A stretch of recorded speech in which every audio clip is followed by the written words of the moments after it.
I'm not gonna lie, this was my reaction after seeing the live tweet of Diablo 4 release date. Like, what? It's so insane. And I'm covered in red, in hardcore blood color, so I could see Diablo trailer, show you Diablo 4 gameplay reveals and additional stuff. I know that more and more stuff will be added along the way. This is a game that I'm looking forward to. This is explicitly for Diablo 4. This is a devlog plus in-game footage. Let's see.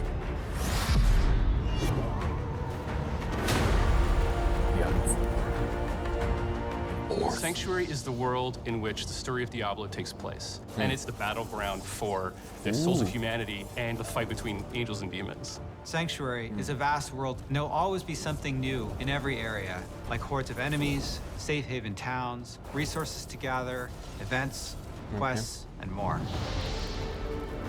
We wanted to bring Diablo 4 artistically more back towards like Diablo 2, the much darker style. It's very macabre. The artists and designers have had so much fun working on it, and it's just been a joy to create for us. If they're making like the game closer to Diablo 2, it is smelling like an amazing game that's gonna come out. I know that they're completely dropped the Diablo 3 thingy as they created the Diablo Immortal, but Diablo 4 making for community that love Diablo 2, it's amazing, and I can't really wait to play this game. I'm super hyped about this title, and I'm not too sure how that would be possible for me not being hyped as I played the game childhood back in the day. This is cool. How would the people of Sanctuary show their world? What kinds of art would they use to describe the world? One of the things we really wanted to do was make the game feel like a painting. Ooh. Everything was built by a wonderful group of people who love Diablo as much as you do.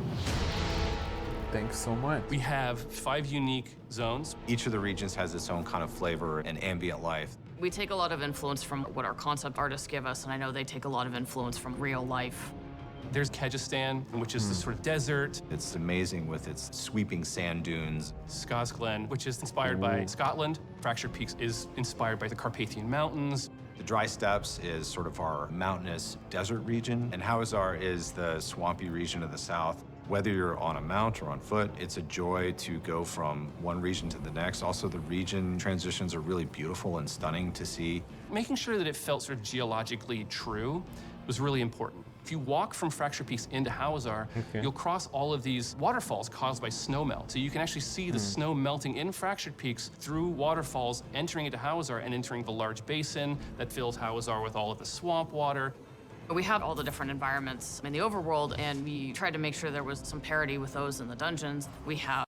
So I believe they're kind of discussing the graphics, and I don't know. I personally feel like the game's graphics are okay. I don't know. I know that Path of Exile is releasing the title. I'm a fan of Diablo. That's not even a concern. But give me some details. Give me the factual stuff. The skill trees. The enhancements. Graphics are. It's gonna be awesome. I have no doubt. The Blizzard is nailing it. Of dungeons that are flooded, and there's like moss everywhere. It very much fits in with that Skazglen environment. Kyrgyzstan is all desert, so we have dungeons filled with sand. All the dungeons are particularly placed to make sure that they feel like this is a thing that could be in this part of the world. It fits here, it belongs here. Okay. We definitely redesigned some of the monsters. For example, the Fallen family has gone through... It's... wow. A major redesign to make them feel more grim, a little scarier, a little darker, to match the tone of Diablo 4. Monster families are a way to describe the group of monsters that create a combat experience. A lot of times they'll be brutes and swarmers, melee or casters, and that's the term that we use to sum up the vampires or the drowned or the undead. And all of them have unique abilities, but they all synchronize together. They bolster each other and improve how they work on the battlefield so that every time you fight a pack of, let's say, goatmen, it's always different.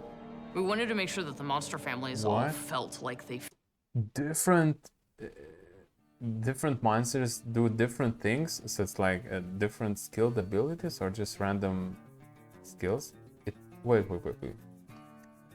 Path of Exile, unique monsters in unique maps. I think this is the thing. Like stronger dungeon monsters have like stronger hit, reflect damage, and leap, super defense, including some certain attack abilities. I believe that's that. So Path of Exile type of way, I believe this is a wonderful step forward. Great. Fit in their environments, and so our creature team did a really good job of making these different versions of them that have adapted to their environment. There's snowy goatmen and fractured peaks in some of the colder areas. Whoa, the detail of the thing. The chains on hand, on palms, it's versus lightning goatmen are in dry steppes and kind of the more arid areas. Hawazar has a lot of poison spiders. Each of the regions has its own kind of flavor, and it's pretty exciting to discover. We have some really cool new snake men, the Nangari. We've seen snake men in Diablo before, but these guys are just really twisted. snake men? Amalgamations of multiple snake heads, even human body parts. We have skeletons, we have undead, we have ghosts, all the things that you would expect to find from a Diablo game. Spiders have been around in Diablo forever, but the spider host was a cool new twist. It's a giant spider that attaches to a corpse and then puppets it at you. And when you kill it, it explodes with tons of baby spiders. And, So disgusting and awesome at the same time. Whoa! and those little spiders come after you. And I feel slightly guilty about traumatizing a lot of people with it. For sure. Imagine like pushing this to the developers. We're gonna make a spider that just I can't even describe it. Wow, I don't know. It's amazing. We also have wildlife, deer, snakes, bugs, dogs. You can pet the dogs, by the way. So many people ask to pet the dog. So It's cool. actually a lot of hard work to figure out how to pet that dang dog. You have so many activities that you might run into. It could be a stronghold, it could be side quests, you might have key dungeons to do, there could be bounties to pick up, you might encounter a world boss, you might encounter an invasion event of some kind. We have much longer, sort of narrative-heavy side quests, and we have some shorter side quests, so you never feel like you're always doing the same thing. The pacing is always a little bit different. One of the things that I really loved about our announcement was the By 3 They Come cinematic. I was able to build a quest where you actually get to go to those places. You get to go to the town. You get to go inside the chapel. And I work with some incredible dungeon designers to build the dungeon from the cinematic. You're gonna Hi, my name is Seb and I'm a dungeon designer. Let's place some rocks, let's add some green on the sides, and hey, give me a Blizzard type job. If you want me for your dungeon masters, give me a call. You get to go across the bridge that you saw to the I'm kidding. I know dungeon masters is a whole thing. Sorry. Super hyped. actual room where Lilith was summoned. I don't want to spoil too much, but I'm super excited to have players see it. Sometimes it's kind of nice to just walk places, because that's a lot of the times when you see these little events. You might find a demonic altar that you need to feed your blood to summon demons to then defeat for all of their loot. You might find a ghost child who's trying to find the remains of their parents, and you have to protect them. We have strongholds, which are a sort of large area that you can enter, and it has its own story, its own setup, its own sort of art that sort of tells a very specific story about this location, and those stay unlocked permanently once you've beaten back the darkness. We did a lot of figuring out the balance between like how much space do we need for players to play through these dungeons versus how much space do we need to make them look cool. My favorite is this one called Endless Gates. It's got these teleporters, and these teleporters actually take you to other dungeons, so you'll end up in a cave, a crypt. Like dungeons inside dungeons inside dungeons inside dungeons. So it's like Path of Exile maps within the map, and you have a side quest that you can go into different maps within.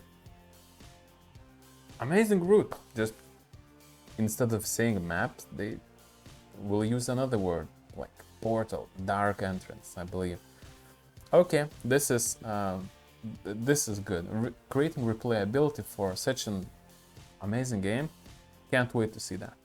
Ancient or one of the Ancients. And every time you go in, it's designed to change. Ancient.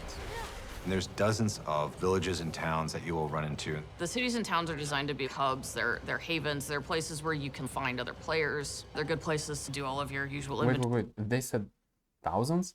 They're Dozens of villages Oh, and towns dozens, that you will run dozens. into. The cities and towns are designed to be hubs. They're havens. They're places where you can find other players. They're good places to do all of your usual inventory management. Each region I was expecting to hear like trading.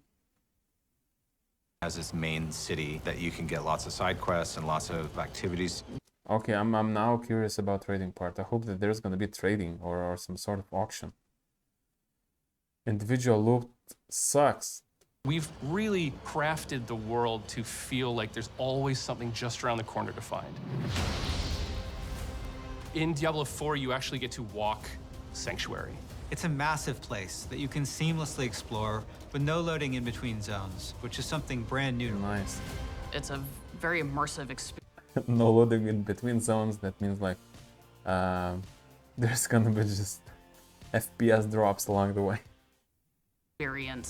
What I love about it is that you can go in a direction and you might be searching for a particular quest or an item, and you'll come across a stronghold that you haven't explored before. You'll come across dungeons that have legendary affixes, or you might discover a side quest that you didn't even know about that fills in some bit of lore that you actually were interested in. There's any number of things that can happen along the road to your destination, and that's what I love about having this fast space. There are tons of different types of events in the world. It's been created to feel full of things to encounter, full of secrets to discover, full of characters to interact with, full of stories to find. We have these altars to Lilith that if you can find them, they will give you a permanent buff to all of your characters across the game. There are tons of them hidden everywhere. Across the game, so party members. We also have these massive world bosses that are so big the camera actually has to pull out even further, and you're gonna have an opportunity to fight these bosses with your friends or I believe this is Act 1 boss that was featured. with strangers to take down these huge world bosses. And the team has done just an incredible job making Sanctuary a world worth exploring and a world worth investing yourself in.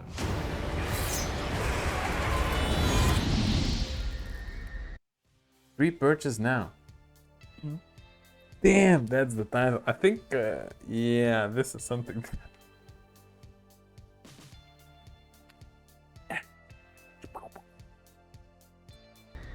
Yeah.